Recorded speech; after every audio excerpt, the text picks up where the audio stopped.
আজকে ৩টি মামলার ফরমাল চার্জ দাখিল হয়েছে। এই ৩টি মামলার মধ্যে প্রথম দুটি হচ্ছে বিগত সরকারের আমলে ১৫ বছর ধরে চলা যে সমস্ত গুম এবং গোপন বন্দিশালায় আটক, নির্যাতন, হত্যাকাণ্ড সহ নানান ধরনের যে অপরাধ হয়েছে সেগুলোর ব্যাপারে এই প্রথম দুটো মামলার চার্জশিট দাখিল হওয়ার পর প্রেক্ষিতে চিফ প্রসিকিউটরের অফিসের পক্ষ থেকে আমরা ফরমাল চার্জ দাখিল করেছি আদালতে সেই ফরমাল চার্জগুলো আমরা প্লেস করেছি। ট্রাইব্যুনাল সবগুলো অভিযোগের বর্ণনা শুনেছেন, শোনার পরে তাদের এই আসামিদের বিরুদ্ধে অভিযোগ কগনাইজেন্স নিয়েছেন এবং তাদের বিরুদ্ধে গ্রেপ্তারি পরোয়ানা ইস্যু করেছেন। মূলত যে দুটো চার্জশিট এখানে এসেছে সেগুলোর একটি হচ্ছে গত ১৫ বছর ধরে চলার সময়ে র্যাপিড অ্যাকশন ব্যাটালিয়ন বা র্যাব বাহিনীর কিছু বিপদগামী সদস্য যারা উত্তরাস্ত্র টিএফআই সেল এবং র্যাবের বিভিন্ন গোপন বন্দিশালায় বিভিন্ন ভিন্ন মতাবলম্বী রাজনৈতিক কর্মী, সাংবাদিক, ব্লগার, ভিন্ন চিন্তার যারা ধারণ করতেন, যারা সরকারের কর্মকাণ্ডের জন্য বাধা হয়ে দাঁড়িয়েছিলেন, সেই সমস্ত লোকদেরকে গোপন কারাগারে আটক রেখে নির্যাতন করা হয়েছে। এই সমস্ত অভিযোগের হাজারো অভিযোগের মধ্য থেকে কিছু জিনিস, যে কয়েকটি অভিযোগ আমাদের কাছে ইতিমধ্যে প্রমাণিত হয়েছে, সেগুলোর ব্যাপারে আমরা ফরমাল চার্জ দাখিল করেছি। এই ফরমাল চার্জের র্যাপিড অ্যাকশন ব্যাটালিয়নের ফরমাল চার্জের বাইরে আমাদের প্রতিরক্ষা গোয়েন্দা মহাপরিদপ্তর অর্থাৎ ডিজিএফআইয়ের কিছু সংখ্যক বিপদগামী সদস্য যারা জেআইসি নামক যে সেন্টারটি আছে সেই সেন্টারটিকে অপব্যবহার করে সেখানে রাজনৈতিক বা অরাজনৈতিক বন্দীদেরকে গোপন কারাগারে আটক রেখেছিল, তার ব্যাপারে একটা আলাদা তদন্ত রিপোর্ট এবং ফরমাল চার্জ আমরা দাখিল করেছি।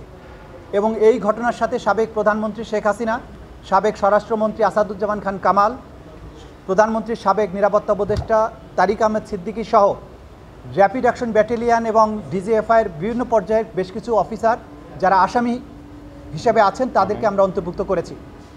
আমরা এটার মাধ্যমে একটা স্পষ্ট বার্তা দিতে চাই যে অপরাধ যারা করবেন, যারা আইনকে নিজের হাতে তুলে নেবেন, অপরাধীকে অবশ্যই বিচারের মুখোমুখি হতে হবে। এটা ন্যায় বিচারের দাবি, এটা সভ্যতার মূল কথা। অপরাধীর বিচার করার সময় কখনোই দেখা হয় না অপরাধী কত উঁচু স্তরের, কত ক্ষমতাশালী, অথবা অপরাধী কোন ব্যক্তি। আমরা যেমন এখানে আসামি করেছি সাবেক প্রধানমন্ত্রীকে, সাবেক আইজিপিকে, স্বরাষ্ট্রমন্ত্রীকে, ক্যাবিনেটের সদস্যদেরকে, তেমনি বিভিন্ন বাহিনীতে যারা দায়িত্ব পালন করতে গিয়ে জনগণের আস্থা, জনগণের বেতন নিয়ে ইউনিফর্ম পরে রাষ্ট্র, সংবিধান এবং আইনের বিরুদ্ধে অবস্থান গ্রহণ করেছিলেন, অপরাধ করেছিলেন, তাদের এই অপরাধের দায় কেবলমাত্র এই ব্যক্তিদেরই। তাদের অপরাধের দায় রাষ্ট্র, সমাজ, প্রতিষ্ঠান, তাদের অর্গানাইজেশন বহন করবে না। আজকে যারা আসামি শ্রেণীভুক্ত হয়েছেন, আমরা স্পষ্ট মেসেজ দিতে চাই, তারা যে বাহিনীর সদস্যই হন না কেন, সেই বাহিনীগুলো কোনো অবস্থাতেই আসামি নয়। আসামি হচ্ছেন এই ব্যক্তিরা। এই ব্যক্তিরা আইনের অনুসরণ না করে নিজেরা আইনকে হাতে তুলে নিয়েছিলেন এবং বাংলাদেশটাকে একটা বদ্ধভূমিতে পরিণত করেছিলেন, বাংলাদেশটাকে একটা আতঙ্কের জনপদে পরিণত করেছিলেন। টিএফআই সেলের বর্বরতার বর্ণনা আমরা এখানে তুলে এনেছি। কিভাবে মানুষকে আটক রেখে টর্চার করা হতো, ইলেকট্রিক চেয়ারে ঘুরানো হতো, ইলেকট্রোকিউট করা হতো, জননাঙ্গে বৈদ্যুতিক শক দেওয়া হতো, হাত পা কেটে ফেলা হতো, নাড়ি ভুঁড়ি বের করে ফেলা হতো, পৈশাচিক নির্যাতন করা হতো। এই যে তাদের তৎপরতাগুলো ছিল, একদিন না একদিন প্রত্যেক অপরাধীকেই বিচারের মুখোমুখি দাঁড়াতে হবে, এটাই হচ্ছে মেসেজ। 5ই আগস্টে 2024 সালে বাংলাদেশে যে অভূতপূর্ব বিপ্লব সাধিত হয়েছে, পেছনের স্বৈরশাসন, ভয়ের সংস্কৃতি, মানবতা বিরোধী অপরাধের যে আতঙ্কের জনপদ ছিল বাংলাদেশ সেখান থেকে পুনর্জন্ম লাভ করেছে অসংখ্য তরুণের রক্তের বিনিময়ে। এই নতুন অর্জিত যে স্বাধীনতা, সেটা তখনই সফল হবে যখন পেছনের যারা অপরাধ করেছেন তাদেরকে বিচারের মুখোমুখি করা হবে, আইনসম্মত উপায়ে এই সমস্ত বিষয়টাকে নিষ্পত্তি করা হবে। সেই উদ্দেশ্যেই আজকে তাদের বিচারের মুখোমুখি করা হয়েছে।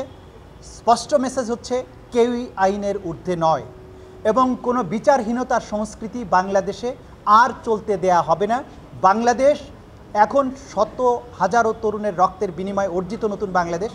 এই বাংলাদেশকে এই জেনারেশন নতুনভাবে দেখতে চায়। আমরা কখনোই এখানে আবার গুমের সংস্কৃতি ফেরত আসুক, ক্রসফায়ারের সংস্কৃতি ফেরত আসুক, মানুষের হাত পা নাড়ি ভুঁড়ি কেটে বুড়িগঙ্গায় ভাসিয়ে দেওয়ার সংস্কৃতি কখনো আর ফেরত আসুক, এইটা বাংলাদেশের কেউ আর চায় না। সে কারণেই আজকের এই ন্যায় বিচার নিশ্চিত করার জন্য আমাদের এই প্রচেষ্টা। ইনশাল্লাহ এই যে প্রসিডিংস শুরু হলো, আইনসম্মত উপায়ে দ্রুততম সময়ের মধ্যে এটা নিষ্পত্তি করার চেষ্টা করা হবে। এর বাইরে জুলাই আগস্টে, বিশেষ করে 19শে জুলাই এবং 18ই জুলাই রামপুরা এলাকায় বিশেষভাবে মারণাস্ত্র দিয়ে যে গণহত্যা চালানো হয়েছিল, বিজিবির কয়েকজন অফিসারের সাথে সম্পৃক্ত ছিলেন, বিশেষ করে 2জন অফিসার। তাদের বিরুদ্ধে ফরমাল চার্জ দাখিল হয়েছে এবং তাদের বিরুদ্ধে অপরাধ আমলে গ্রহণ করা হয়েছে এবং তাদের বিরুদ্ধে গ্রেপ্তারি পরোয়ানা জারি করা হয়েছে।